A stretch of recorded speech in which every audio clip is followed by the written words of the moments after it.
Hey everybody, welcome back to another episode of Rehash, a Web3 podcast.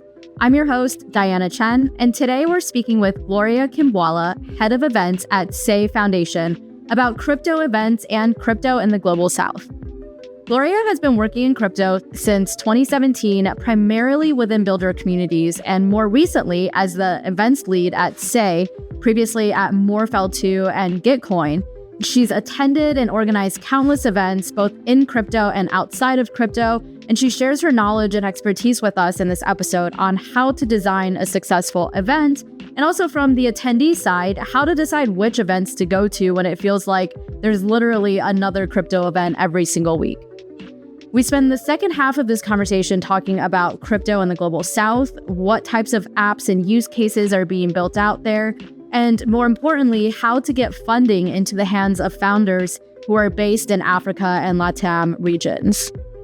Gloria was nominated by Rachel Amy and voted onto the podcast by Gary Shang, Hudson Jameson, Queen Wartooth, Rachel Amy, Irina Marinescu, and myself, Diana Chen. So without further ado, here is my conversation with Gloria. Welcome, Gloria, to Rehash. I'm so excited to have you here. Thank you. I'm so excited. Thank you for hosting too. Of course. Yeah. And we'll have to give a shout out to the community for nominating you for the podcast and voting you on the community run process. So all of our guests on the podcast were actually nominated and voted on by our community instead of by me as the host, as like how it normally works. So I absolutely love that. I feel like community, driven content is always the best. So when the community voice what they want, you're automatically known to get goodness, what the community wants. And so I'm grateful to your community for deciding that they wanted me here. So thank you to you all. And I'm excited to chat. Yeah, honestly, I feel like I'm cheating the process a little bit. And I don't know why more podcast hosts don't do this, because I'm literally asking the community, who do you want to hear from? So I know already that the people I bring on are people that they want to hear from, that they're going to listen to the podcast and get more downloads. So I don't know why more podcast hosts don't do it. It kind of is like a little hack, beneficial to everybody. Totally. I mean, in Web3 in general, so we used to do a lot of quadratic voting on things. And it's just let the community say what they want, and I will facilitate the voting aspect of it. And I think it just means we would have much more quality events. We'd have much more quality rewards for hackathons. And when the community has say, for an individual like me, I love it because it takes so much less pressure off of me to do the guesswork, and it just puts the power back in the hands of the people. So I think that's awesome. Exactly. Yeah. So I want to talk to you today about a couple of main things. The first is I want to talk to you about Web3 events. You have been in this role of organizing events, being the head of events for different organizations for a number of years now. And from a more personal level, Rehash is actually trying to double down on our event strategy for the rest of the year, which we haven't done a ton of before. So selfishly too, I also just want to hear everything you have to say about that and any advice that you can give us. And then the other thing I want to talk to you about too is just crypto and Web3 in the global south, what that looks like right now and how we can emphasize this more, how we can encourage, the communities there to further develop, how we can help them by providing resources, not just encouragement, but actual resources and financing and things like that. So maybe we can just start with the events front. You are currently the head of events at Sei Foundation, which I would be willing to bet that not many people are familiar with. So actually, if you want to start with just telling us what is Sei Foundation? Yeah, so Sei network is a new layer one. And so it takes both the dev tooling of the EVM that's there, and then the speed of Solana. So it has a QASM speed aspect of it. It's a new L1. And so it's kind of great that we've seen a lot of cool things being built with that. And I think from my perspective, it has the best of both worlds. And so we're seeing lots of projects from SocialFi, DeFi, gaming kind of being built on that and taking advantage of both of that. So I love it because it's very community driven. The people there, not only at the foundation, but also the users are very big on our partners that have been building for them. And it's just continuing to grow. So yeah, you can watch out a lot for some of the events coming from Sei for the future, but we're really focused on amplifying our partners and amplifying the builders in their space. And I come from very much a builder background. So I feel that with the speed and the dev tooling, again, it makes it very attractive for builders to build on it, where using some of the traditional dev tools that were within the Ethereum ecosystem, MetaMasks and things like that, but they still have like the speed that was not there, the transaction speed that wasn't there with Ethereum. So I think that most builders are looking for something like that. Yeah, it definitely sounds like exactly what builders are looking for. That's super cool. So as you are developing out the event strategy at Sei Foundation, how do you kind of go about thinking about that? And I know you've done this previously at Morefelt too, and at different places too. Like when you join a new organization, how do you think about building out their event strategy? Where do you even start? I think a lot of it is like, what's our overall objectives in the long run? Like if your objectives is to have like deep partnerships and relationships, you can go one way. If your objectives is to have like very mass branding and be like very much known within the consumer audience, that's another different strategy that you use there. And then if your overall objectives is knowing builders, you have to like go through the builder route too. So it's kind of like having a lot of the balance of a lot of that, and then realizing that the more you focus on events, the more people will be attracted to you. So your whole ecosystem's getting built and then being prepared for that. So in reality, your first couple of months is laying the groundwork for the rush of people that will come from there on out. And a lot of the times you have to look at like having ambassadors. Like there's in the Web3 space, you could go to an event every week if you really wanted to, and just be traveling all around the world and do that. As a mom of two, that's just not something that's in my reality. But we utilize, amplifying partners and ambassadors and empowering them to host events, or really partnering with us in the future to, either sponsor different events around the world or whatnot. So a lot of it is just looking at like, what are your targets? What do you need built out? What's your community? Where's your community in? And really making sure that you're creating pathways for people to learn more about Sei, maybe get more education about how to build on Sei, or even like understanding different ways to have their projects funded, and creating those pipelines ahead of time so that people really know that they don't get stuck when they do come to you. So I think like having a single event is maybe one layer of it. And then you have to build like a wider funnel for people to be able to flow through.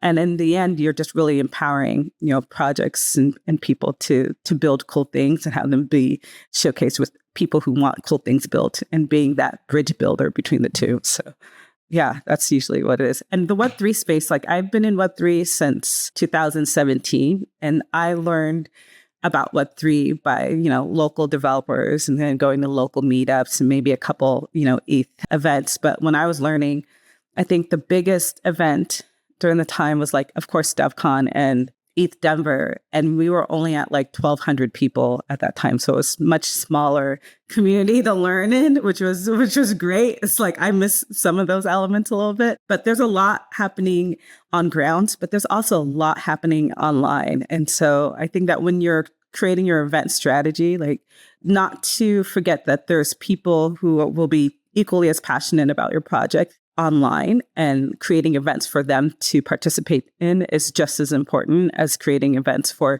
people to participate on the ground. And when you're dealing with your budget, you can almost do even more by having, activities and activations online.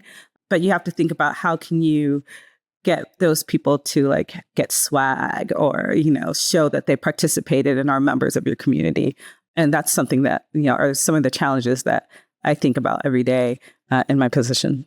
Yeah, absolutely. So you make a really good point that there's a crypto event every week if you wanted to go to every crypto event. And, for a lot of reasons, because you have two kids, or, for everybody has their own reasons why they can't go to every single crypto event. Even people who love to travel and don't have any responsibilities at home and have, the ability to travel will get burnt out by going to crypto conferences because there are just so many of them. And one thing that we often hear talked about in this area is like, A, is it worth it to go to events at all? B, if so, which events are worth attending? So when people are considering this, how would you advise them to think about whether it's worth it at all for them to make the effort to go to these in-person conferences? And if so, how do they go about choosing when there's so many? It kind of depends on where you are during the time of your life. So if someone's a job seeker, it's going to be a lot different than someone who is trying to grow as a developer, And so for someone who's a job seeker, I might be like, okay, depending on their background, go to like one of the more consumer events. But for someone who's a developer, we'll say like, go to a DevCon or like an ETH global type event or an ETH, Warsaw or, one of those type of events. And so it kind of can be, it's a lot, for people to try to navigate. And I don't envy someone who's just trying to find their community. Usually I would probably tell people, like, if this is your first time going to an ETH event, I would start with the smaller one. Like the smaller ones still feel very communal. You'll start to learn a lot of different projects. I really enjoyed going to hackathons when I was learning what the whole Web3 space. And hackathons, you can get a lot more of like in the weeds, start to build something. And even if you're not a dev by trade, you can start to still contribute to a project by like design or ideation or things of that nature. And you don't have to build, you don't have to win. You can just go and learn about these projects, which is great. As you start to progress through your career in Web3, I personally love going to, again, the smaller events, but like the side events, which are more like the dinner side events, like the more intimate type things, because I feel that that's when you start to build actual connections with people within the industry.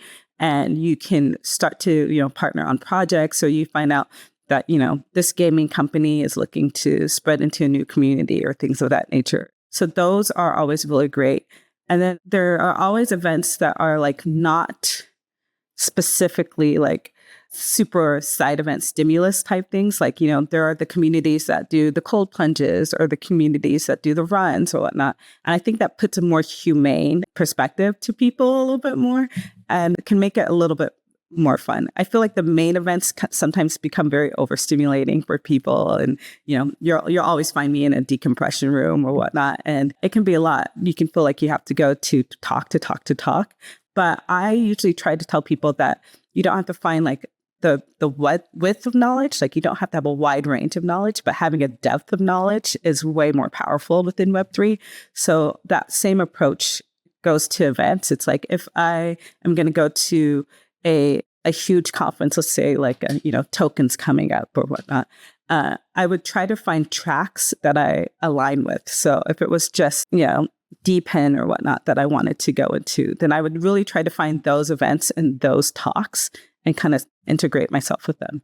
Now, I will have to say on the complete opposite side, I loved Zuzalu when I got to go to the first Zuzalu in Montenegro, and I loved it for a completely different reason. It was much more compact as far as the amount of people. So there was like, 100, maybe 200 people there. And you had people from all different walks of life within the Web3 space, all kind of living together.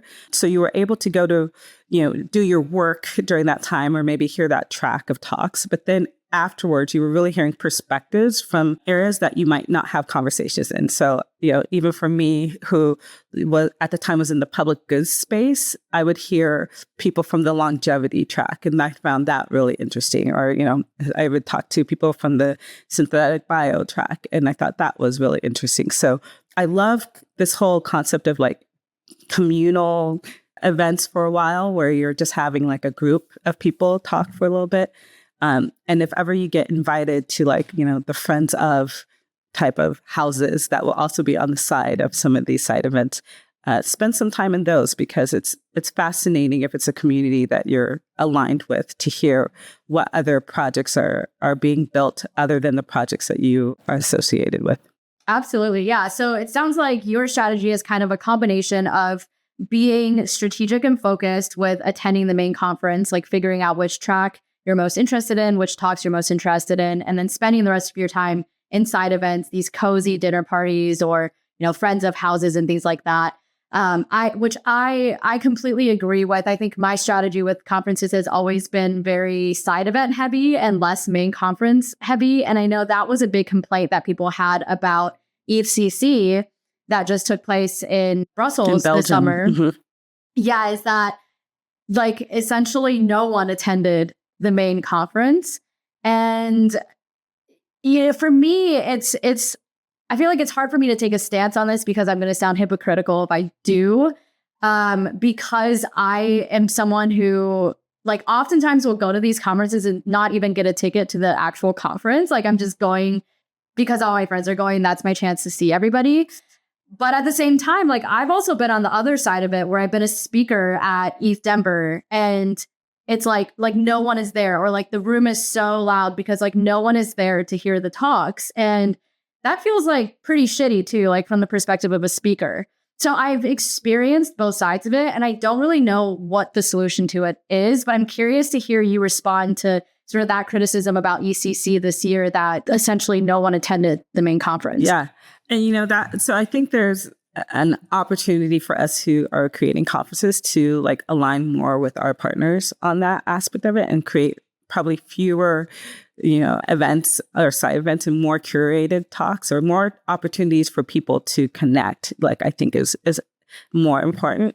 But the performer in me, so I went to theater art schools and I always say like, there is an audience. Like we have to go beyond the time that our talks are delivered and remember that there's an audience online and then there's an audience that rewatches a lot of the talks afterwards too. And so to just give us a little bit more longevity, seeing if this is a successful event or not. But I think beyond that, there is a aspect that we really have to think about when we're trying to plan some of these events is like how close are they to each other? Because, sometimes that element of logistics starts to come into play. What else is going on? And then as organizers for these main events, like how many side events are we going to let? Are we going to go ahead and cap it? Are we going to continue to have this like pay to play type of engagements that make it somewhat harder for some of the smaller up and coming ecosystems to join in the conversation? Or are we going to try to widen the funnel a little bit more and hear people from different backgrounds come in? So I think there's that component of it. And then there's this whole aspect of really a level of affordability, because I think sometimes there's a struggle to get into some of these different events that like people who may not be associated with sponsors or whatnot can't get tickets to have these big things, which is why they go to these side events. It's what drives the demand of it up. And these side events still are curated sometimes really well. So if you're like a senior event person, you can know like, okay, you need to lock in certain events almost 6 months out if you're going to sponsor it. But sometimes people don't have an events lead until like 4 months out even. And they're trying to put on events during these same times because we know that, people are going to be there. It's easier to get other speakers, things of that nature. And when we do that, those side events are much more accepting of people coming to the table. So I think there's an element of like just workability, that needs to be considered when people are coming in. And are we going to move to the side where some of these other side events just become tracks within the main event and then you're keeping everybody in-house?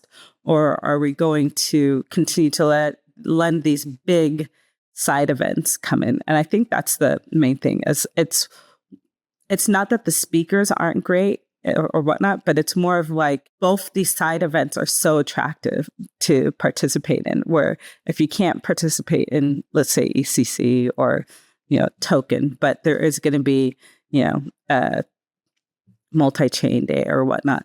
And it's still going to attract the same size of people or the same type of speakers, but one is economically accessible to people, then like that needs to be taken into consideration to planning for the next year. Like, well, maybe instead of having us compete, we just join in.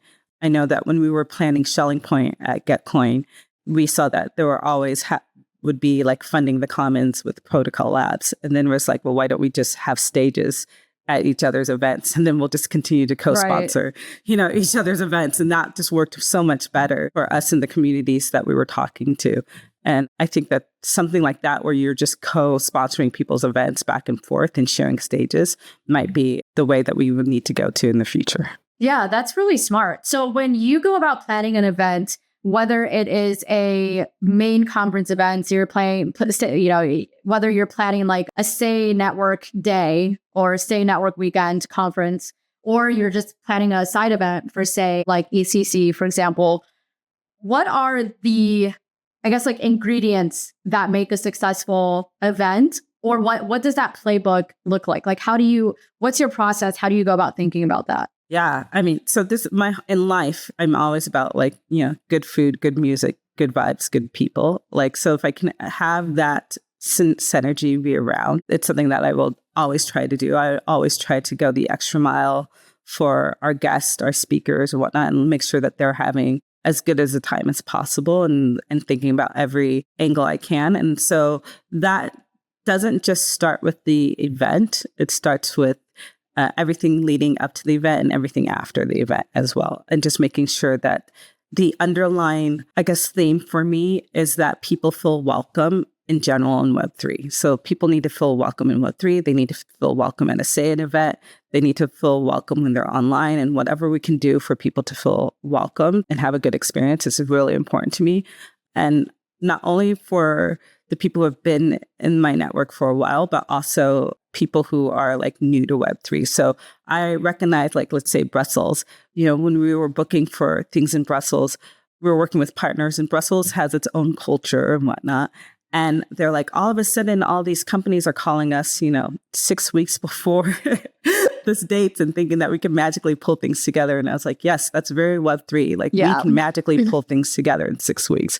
But that's not very Brussels, that wasn't very Bogota. It wasn't, so just having people understand that there is a community and a culture outside of us that we have to walk a line with, and letting them come into the conversation of like, what is Web3? Why can we move so fast? Where's your, the biggest question people get all the time is like, where's your headquarters? Like, do you have to go back to headquarters? So I was like, no, we all just kind of live in this, amoeba type space, and like we can work within it. So I think that's very important. And then the logistics of events is very much similar. It's like, okay, what's the budget? How many people? What's the, ROI that we're looking for?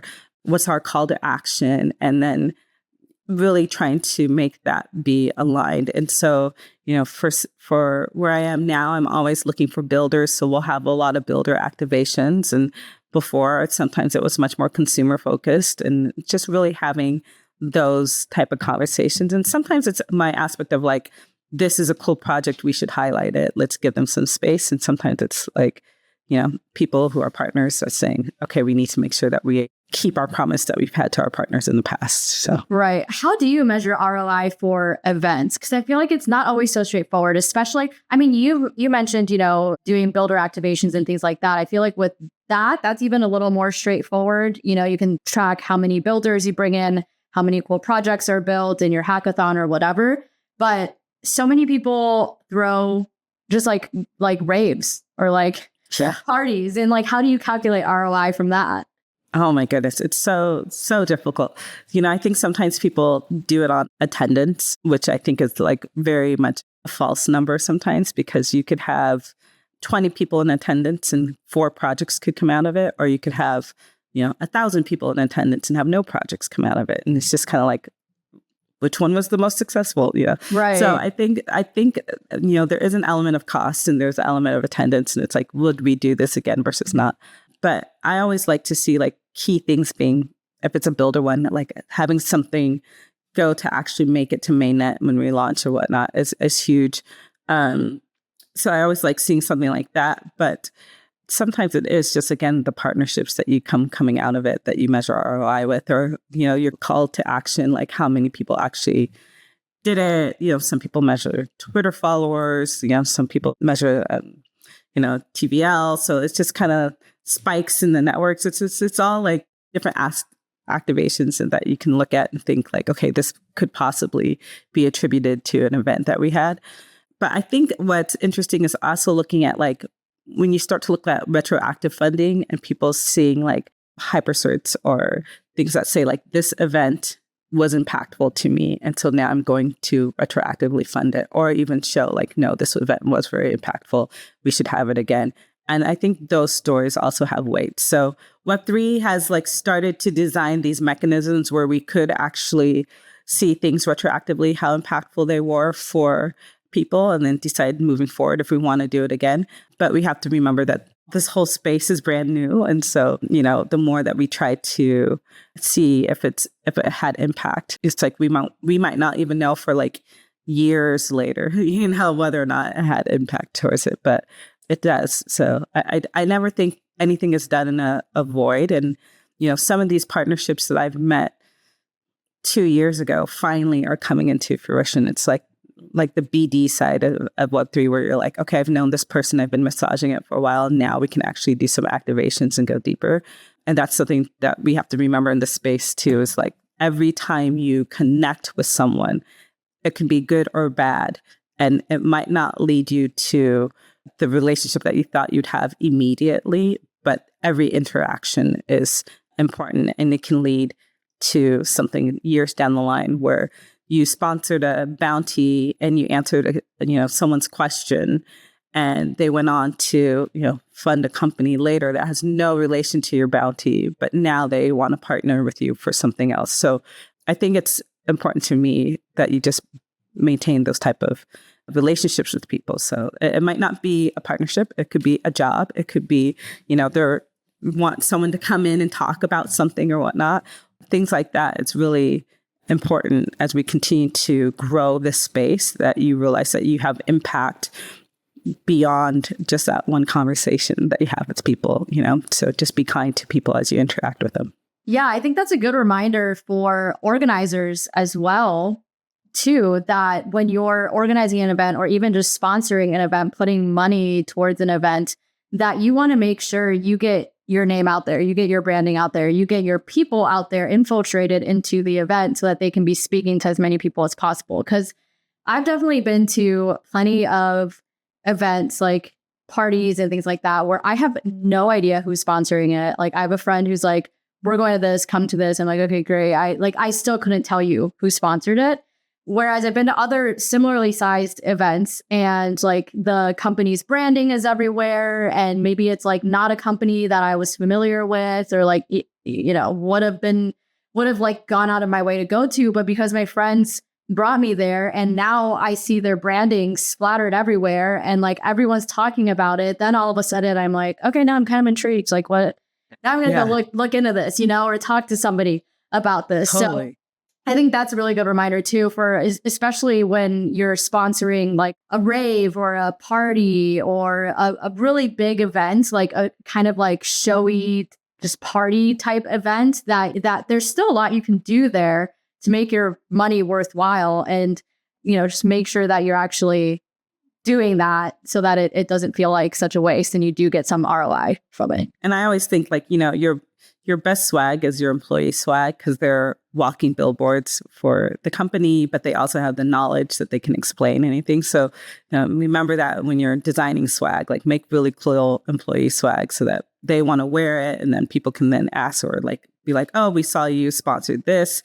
I want to ask you about XYZ. And just making the connection to the company very easy afterwards. So it's not just branding, but then it's like, how can people know more? So when a company has their, at least Twitter handle or their website on their swag, I think it like makes it so much easier for people to connect with them. Yeah, that's a really, really good point. I feel like most like company swag, when you join a new company and they send you a box or whatever, it's like stuff that you're never going to wear, at least like speaking from personal experience, stuff you're like, this is nice.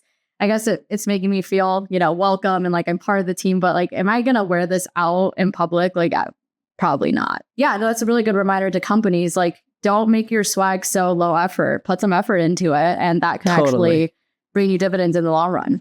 Okay, I have one more question for you about events. And this is actually a question from Hudson Jameson on Twitter. He said, what has been your favorite conference or top 3 that you've been to and why? I know you called out a few earlier, but if you had to like rank your top 3, I'd be curious.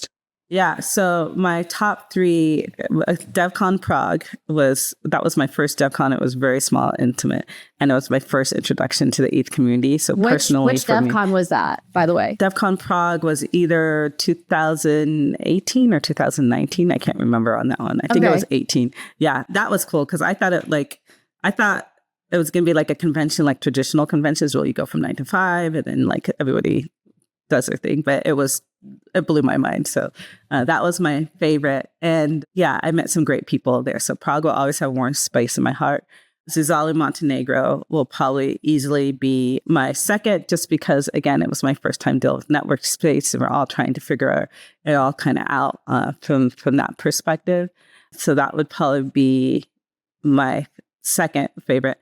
And then my third favorite conference is actually not an ETH conference. It's called Grace Hopper. It's where you get 30,000 women in tech all together, and we talk about all different spaces of technology and whatnot.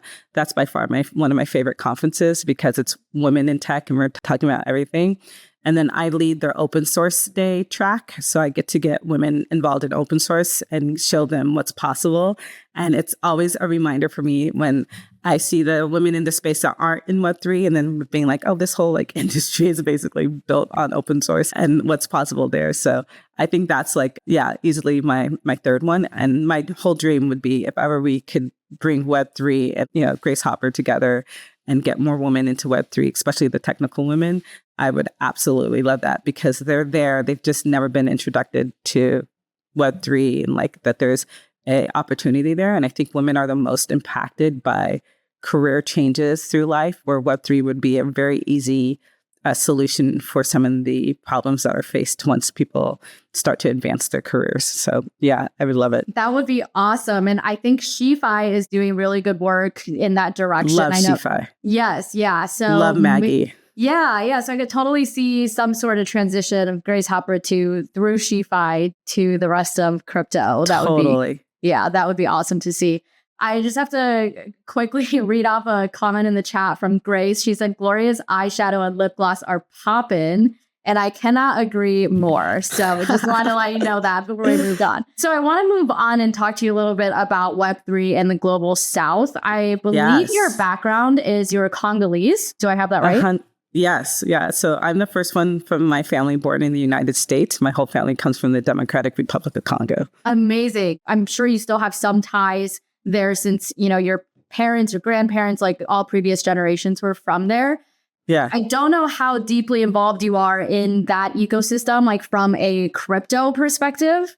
Yeah. But can you speak to like what you know of what the current state of Web3 and the global, like in Africa or just in the global South generally, wherever your knowledge expands to, like what the current state of that looks like? Yeah. So when we start to think of when we start to think of crypto in general, like we always think of crypto being strong when people are adopting it and having strong use cases for it.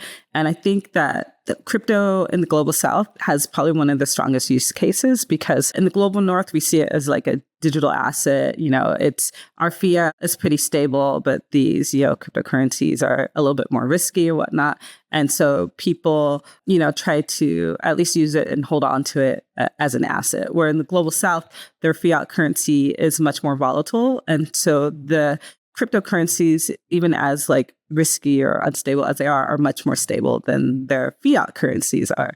And so there's more use cases for people to get, paid in crypto or like accepting crypto and things like that. So they might not be holding on to it, but they're like trading it much more at a high spot.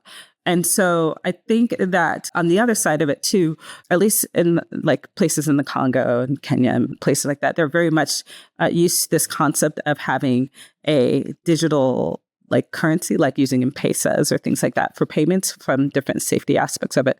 And so there's a very ripe ground in the global South for innovations. You're seeing a lot of great projects come out of Nigeria, coming out of Ghana, coming out of Kenya, and East Safari does a lot about pushing projects within the Africa content. ETH LATAM deals with the Central America and South America very well. And so there's a lot of great projects that come out of that. And even in Web3's whole history, there's great projects that have had some longevity within the global South. The one side of it that people don't realize is like impacts them is like the funding aspect of it. So people having access to like VCs or having access to different incubators that will allow some of these projects to go not really from 0 to 1, but from 1 to 10 or 100 to 10,000. Like that's the funding that people need. And I know that there's a lot of funding available through like grants rounds to get things started, which people have been utilizing a lot. But we need to, as an ecosystem, start to grow the larger funding opportunities to the global south, and even some of the hacker houses or the builder houses in the spaces and whatnot too, because I think that's the last piece of the puzzle. Like getting people to use the crypto is already there. Getting people to trade in crypto is already there. When you're talking about behaviors, it's just getting the funders for these ideas the funds that they need to continue to build out their projects, because they already have an audience that understands it. And traditionally, if the funders are only coming from, a certain space, and the Global South funders have to like explain the need or explain the cause or explain the culture or whatnot, they're really just losing the opportunity to gain the funding. And it's not because of any disservice to themselves. It's just really lack of education on all of us that are funding these projects. So the more that we can create pathways where they can have access to funding, and we can let people understand that that it's on us, the funders, to like understand the project more and not have to let those projects try to explain it, the better opportunities that you would come out with, because the more diverse a project is, the more it's going to succeed. And especially in the crypto space, when you come with a built-in community that's already understanding trading and it's already understanding, the use case of it, and see crypto being much stronger, it makes a case for us to really start to fund some more projects that are based down there. Right. And we use it all the time. Like, so I was part of like DRC, and there's a part like Reform DRC.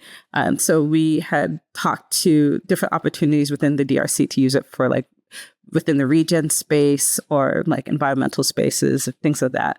But it's much more stable. And the one thing I try to tell people is like, if ever you don't think there's a need for crypto in the global south, just try to send money to the global south. Right. And then you start to realize like, wow, this is so difficult. Like, it's so much easier with crypto. So yeah. I know. I think I was just talking to Grace, actually, who's in the audience, and she was also on this season in a previous episode. I think we were talking about how like it's just wild that international remittances are still a problem in this day and age. Like, how has this problem not been solved? This is like the most basic problem, right? Like, before we're building cool apps for like doing cool things, like what did we think that the first thing to do is like figure out this problem of like being able to pay each other, and especially across borders?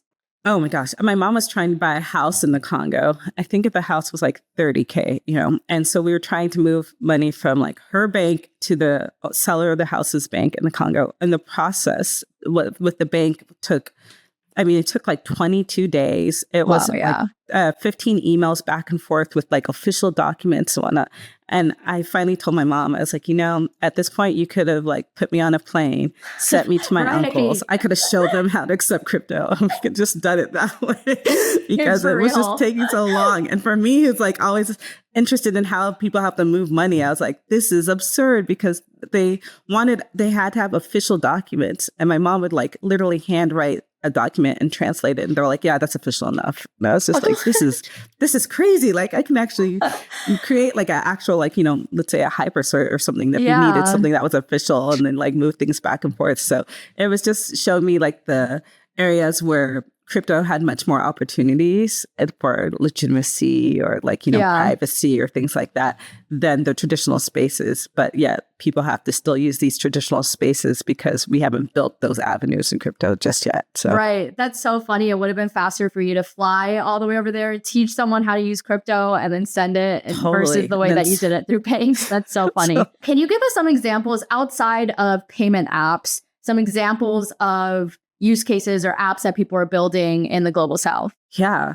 Well, so Open Zeppelin was it Open Zeppelin that was built from LATAM? I want to say it's Open Zeppelin that came from Argentina. So that's like much more security side of things. So there's that side of it. There's lots of infrastructure sides that people are coming up with. There is payments. There's games. There's some great games that are there too, and lots of play to learn aspects of it as well. I think the other side of crypto that people start to think about is like the more that crypto is solely like in English, the less strong it becomes. But the crypto community, like the LATAM crypto community, is actually really strong, really passionate. They do a lot of stuff with crypto as like the regen community there, reforestation and utilizing things of that nature. So I think there's some avenues there that make a lot of sense to take the leads. And then just getting the people like involved in crypto as like careers. You're getting a lot of very intelligent people from Global South that choose careers in cryptos, and they had come from like law or banking or things like that, traditional ones where they didn't have as many opportunities, but they had a lot of intelligence, and then they're bringing it to the US, or sorry, to the crypto space, not necessarily the US. And then there's an opportunities that I've seen within like more government legislations and how like accepting and open they are to crypto, and that I think it's going to be a lot of advantages where the Global South is going to start to take the lead a little bit more. So like watching places like Panama, watching places like Salvador. I know Panama for sure is doing a lot within like the banking space and the government space together and trying to fund things there. So I think in the next like 3 to 5 years, it would be really interesting to watch some of those components come back. And then I always start to think about, now this isn't Global South, it's much more Global North, which is when Taiwan deals with how they infrastructure Web3 and their government. So I think that the more governments start to become accepting of Web3, I think there's going to be opportunities for them to learn cross-globally, and people who are open to Web3 are going to start to be creating much more infrastructure for their citizens a lot more, is my guess.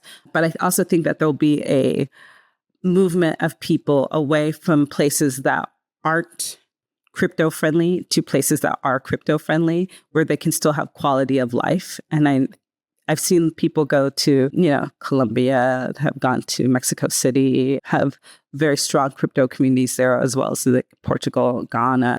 So I think that there's going to be a lot of movements like that where people are just going to migrate towards more crypto friendly places. And Global South, I think, is going to be equally as competitive as Global North, just because they have more environmentally fun, temperate places to live around the equator, where you can kind of enjoy the summer all year long if you want to, or you can kind of get to places a lot easier. So I think I don't know if Global North will always be the powerhouse as far as crypto funding is going to be concerned. I think there's going to start to be a shift in seeing a lot more towards people who are using it every single day beyond just holding it and staking it. I can totally see that. I mean, we all know the world is becoming increasingly more international. Travel is becoming easier and easier. And so people are going places and more mobile. And I could totally see people moving towards the countries that are more crypto friendly because they are mobile, and why not? So I could totally see that. And hopefully that will happen, because I don't think it's a good thing for all of the funding and all of the resources to be concentrated in one region anywhere in the world. So I'd love to see that more spread out.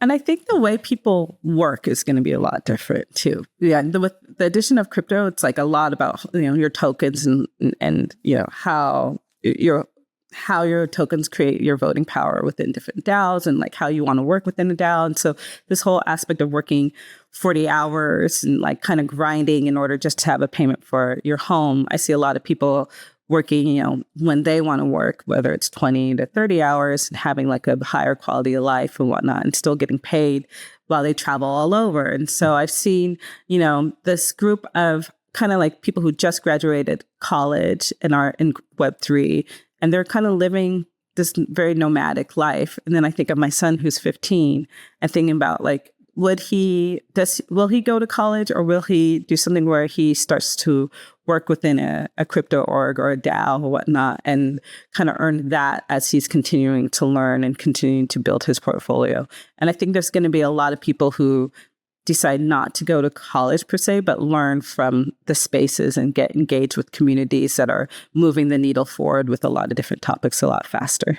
Yeah, absolutely. So last thing on this topic, I just wanted to kind of circle back and wrap it up with, how can we, as most of our listeners are listening from the global north, mostly like the US. How can we, like, what can we do to help encourage and help fund projects in the global south? And I know one thing you mentioned earlier is we need to take it upon ourselves to really better understand what people are building down there. What are the best ways for us to do that? Because like even when I think about people if we're just thinking about the US, right? Like nowhere outside of the US, even within the US, it is extremely difficult for minorities, for women to get VC funding as compared to white men who went to Ivy League colleges. So like even within the US, we are seeing this problem. And then when we expand beyond that, it's like, wow, not only did you like, do I not recognize what university you went to on your resume? Like, I don't even, like I don't even speak your language. Like, I don't even understand your culture. Like, so where do we start as people that live in primarily the US or the global north? What steps can we take proactively to push this forward and help the world get to, this better internationally funded state that we want to see?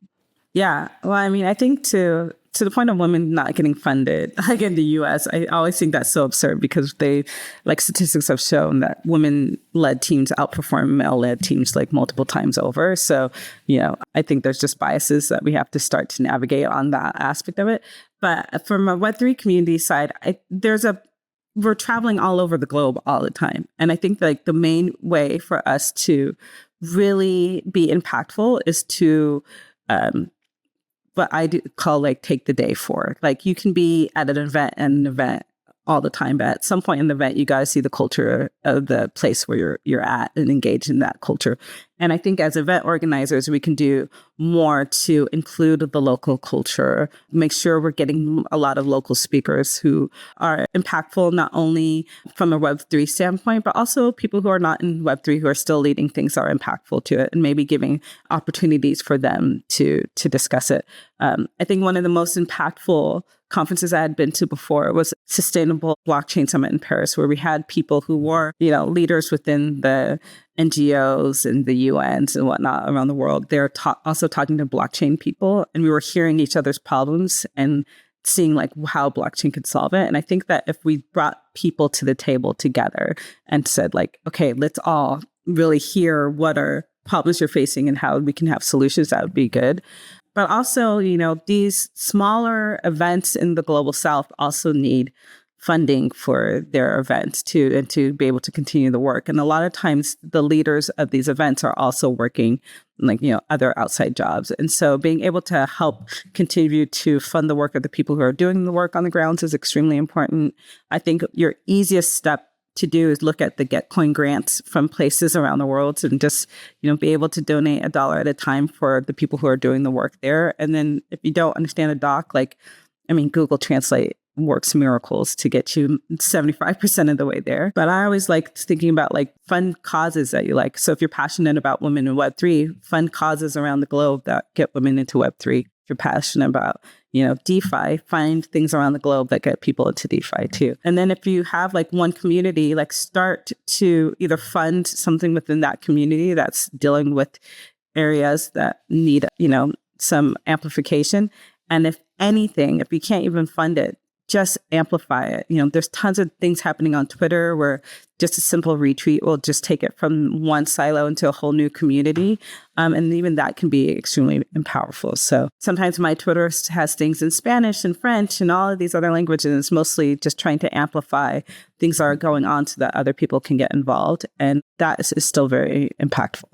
That's awesome. Those are really, I love those. Those are very good and easy, tangible things that people listening can start doing immediately. So I love that. Immediately. Yeah. Even if it's just one that you're passionate about, you don't have to do a whole bunch. You just could find one that you're passionate about and be like, this thing was awesome. Yeah, absolutely.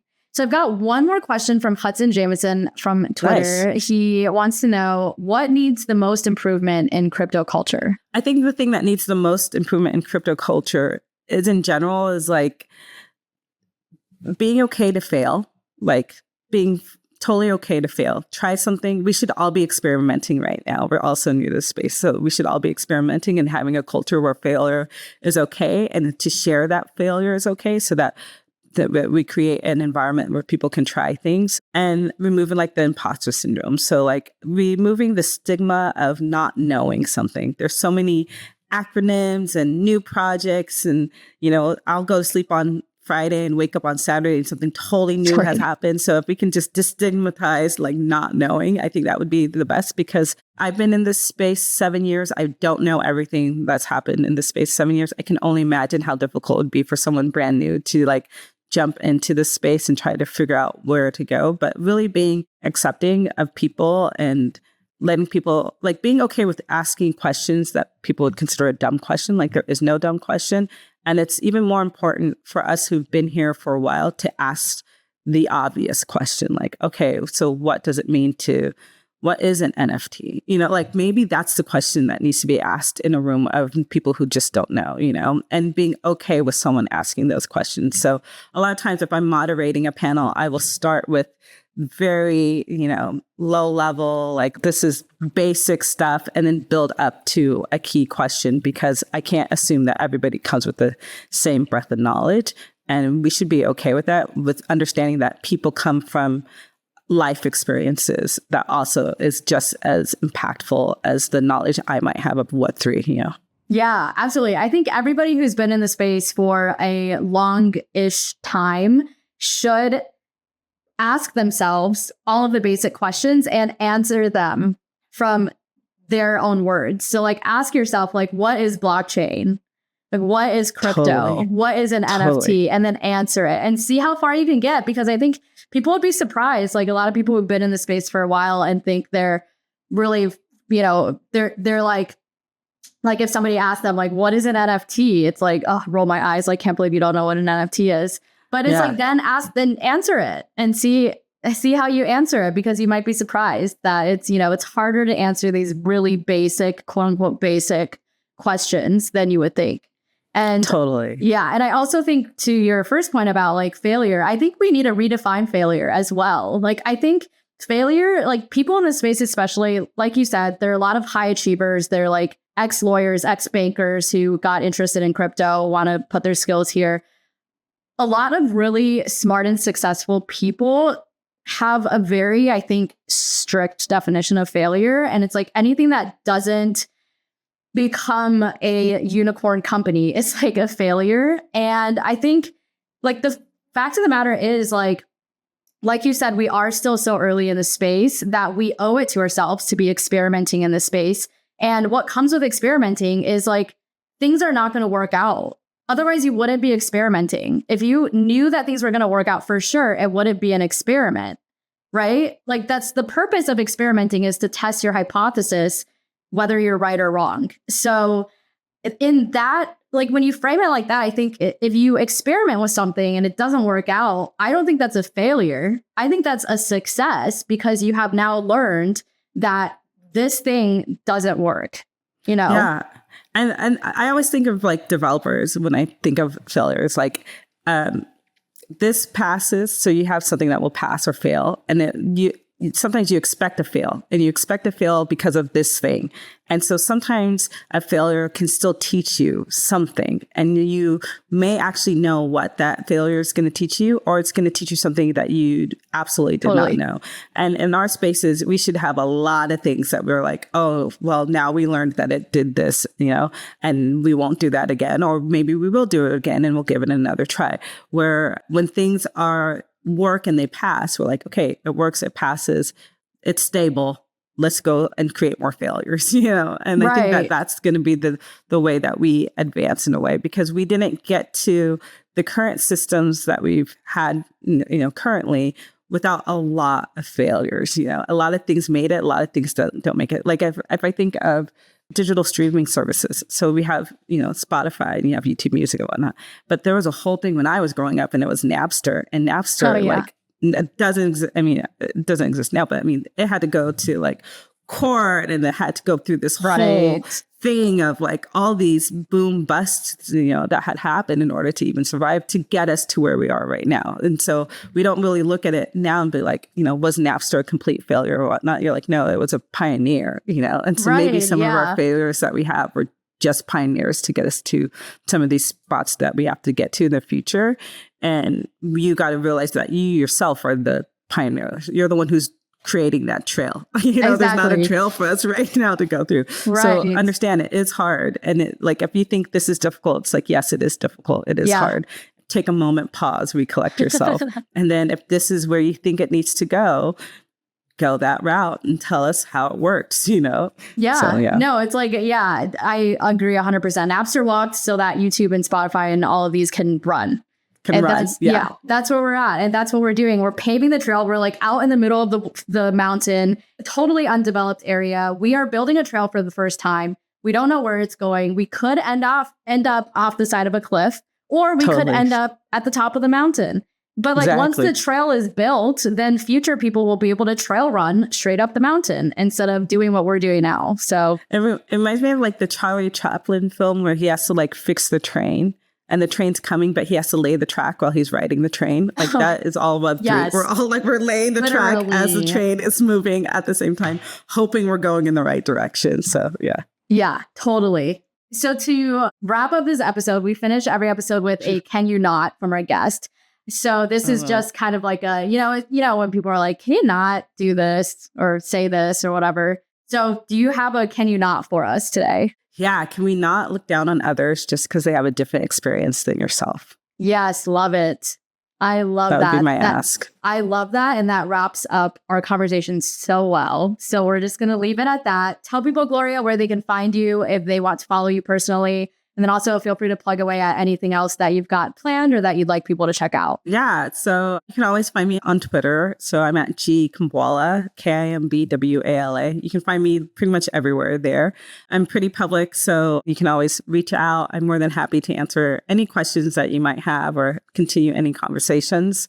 Other than that, let's see, I will be at Token in Singapore and I'll be at DevCon in Bangkok. And so you can find me there. If not, you can always reach me on the interwebs. And if you have any other questions, you can always reach me at Gloria at seifdn.org for the Sei Foundation.